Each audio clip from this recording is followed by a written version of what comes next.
Saudara, apakah Anda pernah mendengar mengenai endoskopi? Ini adalah prosedur medis yang merupakan salah satu pemeriksaan yang digunakan oleh dokter untuk membantu mendiagnosa penyakit.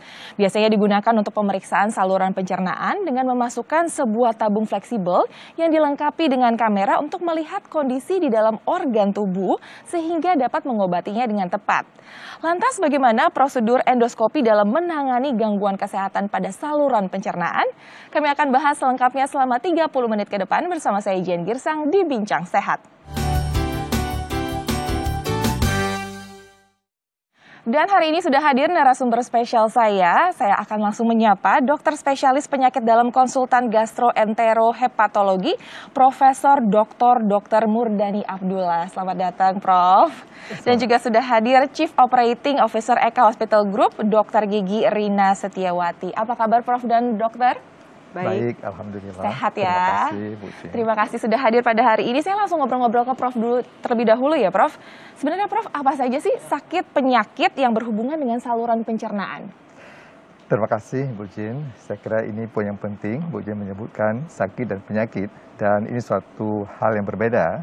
Dan sehari-hari kita hadapin dalam praktek klinik bahwa sakit adalah keluhan, simptom yang dirasakan, disampaikan oleh seseorang, pasien dalam hal ini. Sementara penyakit adalah proses fisik. Jadi ada mekanisme patofisiologi yang menimbulkan suatu kelainan, gangguan tertentu, dan secara fisik dapat dilihat. Tapi masalahnya adalah kelainannya ada di dalam tubuh, dan yang bisa kita lihat hanya yang di luar tubuh. Nanti kita akan bahas lebih lanjut pada kesempatan berikutnya. Namun terkait dengan penyakit di saluran cerna ini, kita melihat bahwa ada sejumlah kelainan yang sering kita temukan dalam praktek sehari-hari. Kalau dari sisi sakitnya, sisi keluhannya, yang paling banyak kita lihat keluhan adalah sakit perut, tentunya mual, muntah, kembung, cepat kenyang, anemia, kadang-kadang juga bahagian dari keluhan pencernaan. Kemudian sembelit, sering buang air besar atau diare atau mencret. Itu merupakan keluhan-keluhan yang sering disampaikan oleh pasien. Dari sisi penyakit, kita melihat ada sejumlah penyakit yang banyak sekali sepanjang saluran cerna. Sebelum kita bahas penyakit, barangkali ada baiknya kita lihat apa sih yang dimaksud dengan saluran cerna. Saluran cerna adalah saluran yang sehari-hari berfungsi untuk mencerna makan yang kita makan. Tentu mulai dari bibir, rongga mulut, esofagus, lambung, usus 12 jari, usus halus, usus besar, dan sejumlah organ eksokrin, endokrin yang ada di sekitarnya, termasuk pankreas, hati, dan sejumlah organel endokrin yang ada di dalam lambung dan di sepanjang saluran cerna berfungsi untuk membantu pencernaan. Dan semua bahagian itu bisa mengalami gangguan dan penyakit. Dan kalau kita bisa sebut beberapa di antara, misalnya di esofagus ada esofagitis, di lambung ada gastritis atau tukak lambung, di usus 12 ada tukak usus 12 jari, di usus halus ada apa kita bilang sebagai Crohn disease, di usus besar ada colitis ulceratif yang merupakan radang kronik dari pencernaan, dan juga ada kanker tumor di usus besar. Dan saya pikir semua itu adalah kategori penyakit. Dan dalam prakteknya seringkali kita melihat tidak ada kesesuaian antara keluhan atau sakit yang dirasakan dengan penyakit yang dialami. Boleh jadi sakitnya heboh ya, ramai, seru, tapi penyakitnya ringan saja. Atau sebaliknya, keluhannya ringan tapi penyakitnya sudah lanjut. Dan ini merupakan tugas dokter untuk memilah mana yang masuk kategori sakit dan penyakit. Ini menarik banget ya, Prof. Jadi memang Prof mengatakan bahwa sakit atau gejala keluhan yang dikatakan oleh pasien itu bisa jadi dari gangguan saluran pencernaan atau bahkan dari yang lain ya, Dok. Ya, Prof ya. Jadi memang harus melakukan sebuah prosedur yang dinamakan endoskopi ya, Prof. Kira-kira kegunaannya sebenarnya endoskopi ini apa sih, Prof? Ya, baik. Terima kasih. Ini poin yang penting saya pikir. Karena tadi kita mengenal ada sakit, ada penyakit. Untuk memilah mana yang sakit, mana yang penyakit, tentu kita perlu alat bantu. Masalahnya sekarang di dalam artinya kita mesti mengintip ke dalam. Apa alatnya yang bisa kita gunakan untuk mengintip? Nah, sekarang kita punya endoskopi. Dilihat dari katanya, endoskopi itu kan terdiri dari dua suku kata. Endo artinya dalam, skopi melihat. Jadi kasarnya artinya melihat ke dalam. Dan alat ini memang sangat membantu kita untuk menilai kelainan yang ada di dalam pencernaan. Dengan endoskopi kita bisa membedakan apakah keluhan yang disampaikan ini atau sakit yang disampaikan ini ada dasar secara fisik. Kita bisa lihat, misalnya ke esofagus kita bisa melihat ada esofagitis, ke lambung kita bisa melihat ada tukak lambung atau tukak usus 12 jari, ke dalam kolon kita bisa melihat ada luka di kolon atau tumor di kolon. Dan di dalam usus halus kita bisa melihat apakah ada luka yang biasa manifestasi dari Crohn disease, dan juga beberapa kasus divertikulosis juga bisa kita lihat dengan endoskopi ini. Baik, ini sangat menarik sekali karena memang ada gejala-gejala yang hanya bisa dideteksi oleh endoskopi, begitu ya Prof ya. Betul. Nah Dokter Ina, saya juga mau nanya, dari Pusat Endoskopi dan Pencernaan Eka Hospital sendiri ini ada bernama Divine ya Dok ya. Boleh Dok dijelaskan makna di balik itu? Ya, Divine ini sebetulnya adalah singkatan. Kepanjangannya itu adalah Digestive Intervention and Endoscopy Center, yang merupakan inti dari pusat layanan kami yang ada di Eka Hospital Group. Kata lain atau makna lain dari Divine ini sebetulnya berarti kebaikan, sesuatu yang istimewa dan sesuatu yang hebat. Pada pusat layanan ini kami berusaha untuk menggabungkan suatu comprehensive diagnostic and therapeutic treatment, khususnya untuk digestive dan liver problems. Kami di sini diawaki oleh sejumlah dokter yang sudah sangat berpengalaman di bidangnya, yang diantaranya terdiri dari dokter-dokter spesialis penyakit dalam, konsultan gastroenterohepatologi.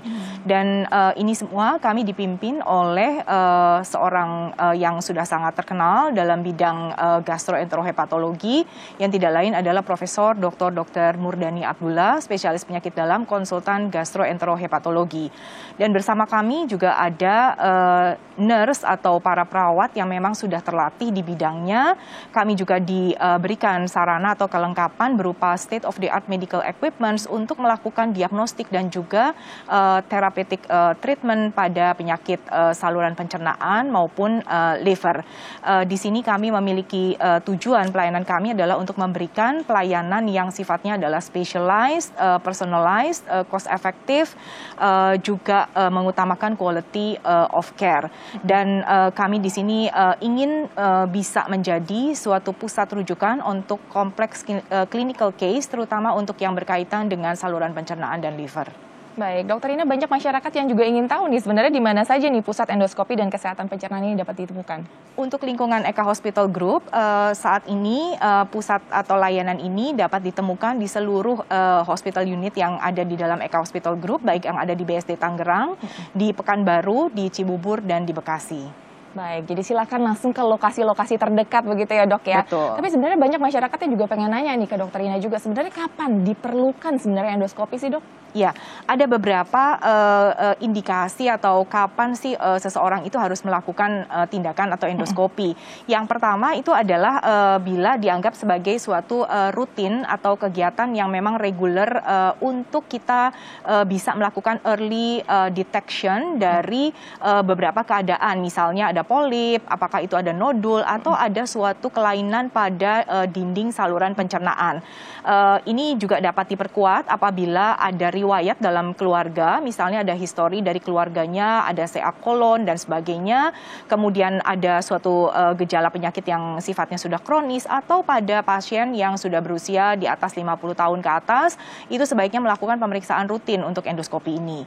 Kemudian yang kedua, apabila pasien atau masyarakat mempunyai gejala-gejala yang selama ini mungkin dianggap sebagai gejala yang ringan atau sepele, misalnya nausea atau perasaan mual, kemudian muntah, apalagi kalau muntahnya sudah ada darah, kemudian sudah ada BAB-nya keluar darah juga, kemudian ada perubahan dari pola defekasi, jadi bisa tadi Prof sudah jelaskan apakah itu menjadi diare ataupun menjadi sembelit misalnya, atau ada unexplained weight loss, jadi kalau misalnya tiba-tiba ada kehilangan berat badan yang tidak dapat dijelaskan, kemudian ada anemia, atau ada perasaan yang penuh di dalam lambung meskipun makannya itu baru sedikit.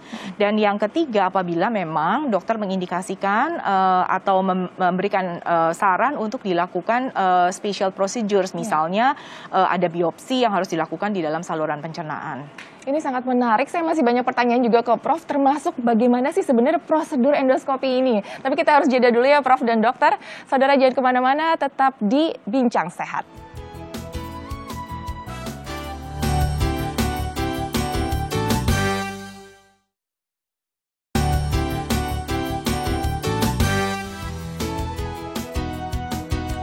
Kembali di Bincang Sehat dan saudara, kami masih mengobrol dengan dua narasumber saya, dokter spesialis penyakit dalam konsultan gastroenterohepatologi, Profesor Dr. Murdani Abdullah, dan juga Chief Operating Officer Eka Hospital Group, Dr. Gigi Rina Setiawati. Nah, tadi kan Dok, Profesor, banyak juga nih masyarakat yang pengen tahu bagaimana sih prosedur endoskopi ini sendiri, prosesnya seperti apa? Prosedurnya sederhana sebenarnya, bahwa endoskopi itu adalah pipa lentur di mana di sana ada lampu, karena kita tahu bahwa saluran cerna kita kan gelap, jadi mesti ada penerangnya, ada lampunya, kemudian ada kameranya. Kalau kamera TV kita besar seperti ini, maka kamera endoskopi halus, kecil, tapi jelas gambarnya. Dan dengan kamera ini kita bisa menilai kelainan yang ada di sepanjang saluran cerna. Dan di samping itu juga ada apa yang kita sebut working tunnel. Melalui tunnel ini kita bisa memasukkan aksesoris tertentu untuk melakukan tindakan terapeutik, misalnya membuang polip atau menutup luka, menghentikan perdarahan, dan semua ini bisa kita lakukan melalui working tunnel tadi, yang semuanya ada di kompartemen alat endoskopi. Jadi memang Prof mengatakan endoskopi tak hanya diagnosis, tapi juga bisa sebagai metode pengobatan, begitu ya Prof ya? Betul. Jadi langsung saat itu juga bisa ditindak begitu Prof? Betul. Misalnya pada saat kita melakukan kolonoskopi, melihat ke dalam usus besar, kita melihat ada polip yang kita khawatir ini akan tumbuh menjadi kanker. Maka dengan endoskop ini kita bisa melakukan pengangkatan polip dengan beberapa teknik seperti endoscopic mucosal resection, polipektomi, atau endoscopic submucosal dissection, ESD. Inilah tindakan yang bisa kita lakukan dan efektif untuk membuang tumor dan kanker stadium awal. Baik, Dokter Ina, kalau dari Eka Hospital sendiri, apa saja fasilitas yang ada di pusat endoskopi Divine Eka Hospital, Dok? Ya, fasilitas yang ada di tempat kami sebetulnya terdiri dari dua bagian yang besar, yaitu yang pertama itu adalah yang bersifat untuk diagnostik atau early detection tadi yang saya sebutkan, itu adalah untuk mendiagnosa kelainan-kelainan yang memang terjadi. Tetapi seperti tadi Prof katakan juga, bukan hanya untuk mendiagnosa, tapi juga untuk therapeutic treatment dapat dilakukan. Kemudian yang kedua adalah kami juga dapat melakukan special procedures. Fasilitas yang kami miliki untuk mendiagnosa maupun untuk melakukan therapeutic treatment ini diantaranya adalah kami punya berbagai kelengkapan scope, baik itu gastroskopi, kemudian kolonoskopi, duodenoskopi, dan sebagainya. Itu cukup lengkap di tempat kami sehingga bisa menjangkau berbagai organ yang memang diperlukan memang untuk dilihat. Kemudian yang kedua, seperti tadi Prof sudah sempat singgung juga sebentar, yaitu bahwa kami akan memiliki yang disebut dengan EUS, yaitu endoscopic ultrasound. Ini suatu bentuk minimally invasive procedure sebetulnya yang tadi sudah dijelaskan oleh Prof. Ini alat ini dapat melihat atau mendiagnosa, sekaligus juga dapat kita dapat melakukan treatment melalui alat EUS ini. Bedanya dibandingkan dengan scope yang lain atau yang biasa adalah alat ini bisa menghasilkan image yang jauh lebih detail.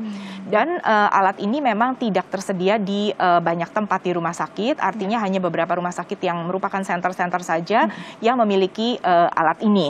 Kemudian yang berikutnya lagi ada spyglass.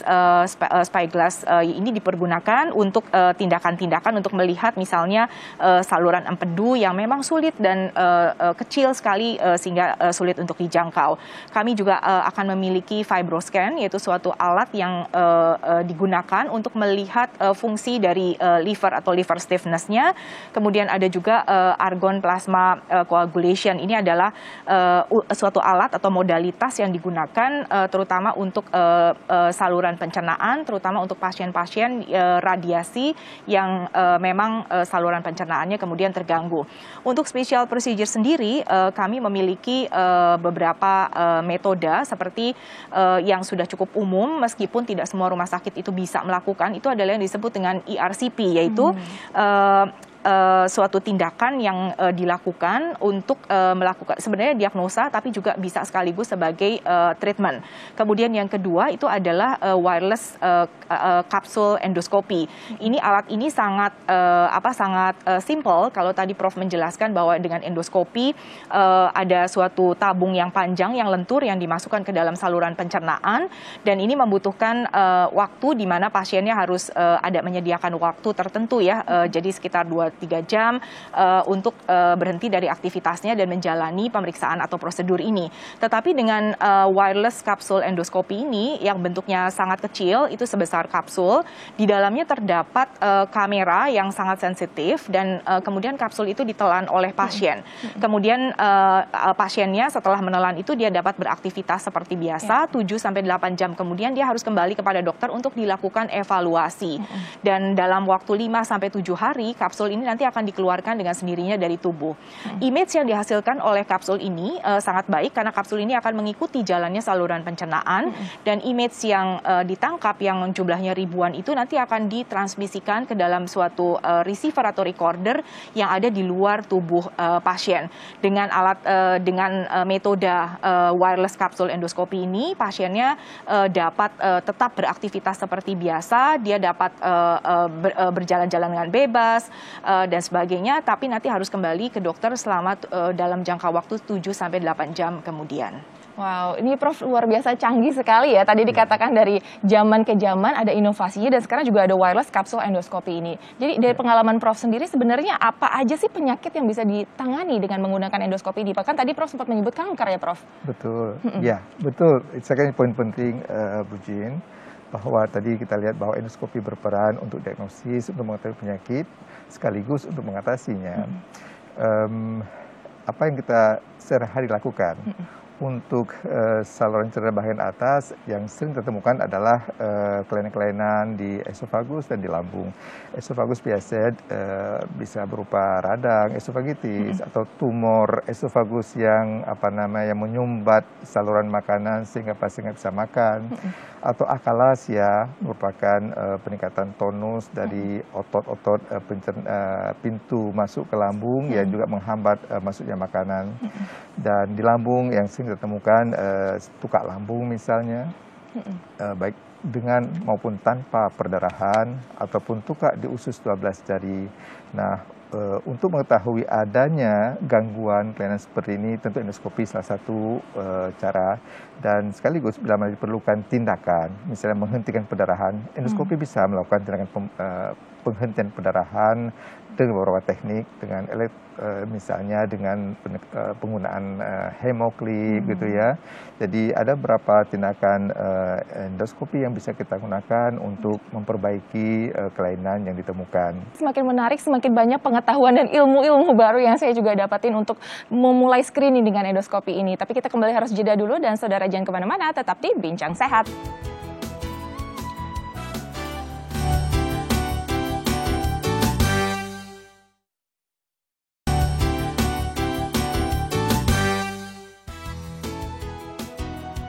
Terima kasih Anda masih menyaksikan Bincang Sehat, dan kami masih melanjutkan obrolan perbincangan kami mengenai endoskopi dan kesehatan saluran pencernaan. Masih bersama dengan Dr. Ina dan juga Prof.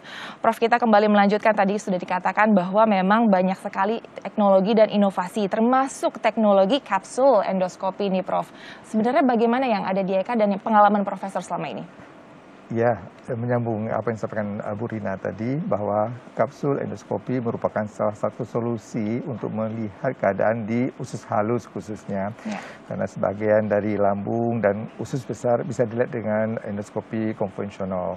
Nah, untuk usus halus memang kapsul endoskopi merupakan salah satu upaya untuk diagnosis. Dan kelebihan dari kapsul endoskopi ini adalah mudah digunakan. Jadi endoskopi hanya berupa kapsul, sama halnya seperti orang menelan kapsul vitamin, baik ukurannya maupun bentuknya. Namun yang membedakan adalah kapsul ini mampu tadi merekam semua kelainan di sepanjang saluran cerna yang dilalui yang selama tadi 7-8 jam. Dan semua rekaman ini bisa kita evaluasi berupa video, dan hasil evaluasi ini bisa membantu dokter untuk mengambil sikap obat apa yang diberikan lebih sesuai dengan kelainan yang ada di dalam saluran cerna tersebut. Jadi sekali lagi bahwa kapsul endoskopi ini lebih digunakan untuk upaya diagnosis untuk mengetahui kelainan di usus halus. Baik. Ya, memang beberapa pengembangan terakhir mereka mencoba membuatkan kapsul untuk kolon, kapsul untuk esofagus, tapi tampaknya belum begitu populer untuk digunakan. Tapi ini merupakan pilihan yang nyaman kalau misalnya mau dipilih oleh pasien, begitu ya Prof ya. Iya. Nah Dokter Ina, untuk pasien yang akhirnya memilih untuk melakukan tindakan endoskopi di Divine Eco Hospital, manfaat dan keuntungannya apa? Dan kemudian harapan dari Dokter Ina untuk Divine Eco Hospital? Iya, di Eka Hospital ini pusat endoskopi kami itu dilengkapi dengan suatu tim yang sangat kuat.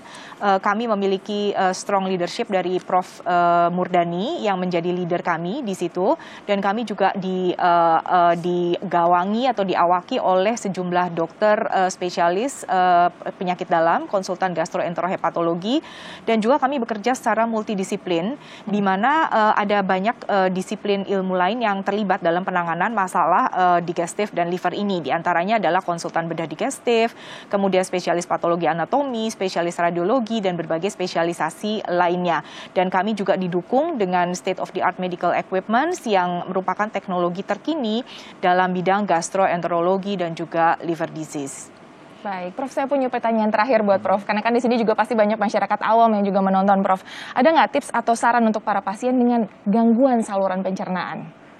Ya, Bu Jin, memang gangguan pencernaan ini merupakan gangguan yang paling sering membawa pasien ke rumah sakit atau ke klinik. Ya. Sebuah survei yang dilakukan di akhir tahun 90 menunjukkan bahwa 40% orang yang datang ke klinik berobat itu adalah karena gangguan pencernaan, dan hampir 60% yang datang ke spesialis juga karena gangguan pencernaan seperti ini. Oleh karena itu saya pikir penting kita mengenali kapan waktu kita bisa mengobati sendiri, kapan harus ke dokter, kapan memerlukan tindakan pemeriksaan lebih lanjut, dan tentu ini dapat diketahui dari berat ringannya keluhan. Kalau keluhan ringan bisa hilang dengan pengobatan sendiri, minum obat yang bebas, selesai. Namun, kalau keluhan tidak terobatin, tidak selesai dengan pengobatan sendiri, seyogyanya orang tersebut datang ke dokter terdekat untuk mendapatkan nasihatnya. Dan bila mana diperlukan, tentu dokter akan memutuskan apakah perlu dilakukan pemeriksaan lebih lanjut, entah pemeriksaan laboratorium atau pemeriksaan endoskopi sekalipun, sebaiknya mengikuti, karena inilah prosedur yang diperlukan untuk mengetahui penyakit apa yang dialami, dan tentu akan membantu untuk menentukan obat apa yang paling pas untuk penyakit tersebut. Baik, Dokter Ina, saya terakhir ke dokter. Untuk pesan untuk masyarakat yang akhirnya memilih Divine di Eka Hospital, bagaimana dok? Ya, jadi pesan saya adalah menegakkan diagnosa itu sangat penting. Banyak pasien yang datang dengan keluhan berulang seperti yang tadi disampaikan oleh Prof Murdani. Mereka berkeliling dari satu tempat ke tempat lain tanpa masalahnya teratasi. Mulai dari GERD atau gangguan lambung yang reflux disease yang sering kali kita dengar belakangan ini, sampai kepada masalah-masalah yang sebetulnya menjadi masalah keseharian atau simptom keseharian dari masyarakat. Tetapi yang saya ingin katakan di sini adalah bahwa penegakan diagnosa ini sangat penting sebelum kita masuk ke treatment atau penyembuhan dari penyakitnya.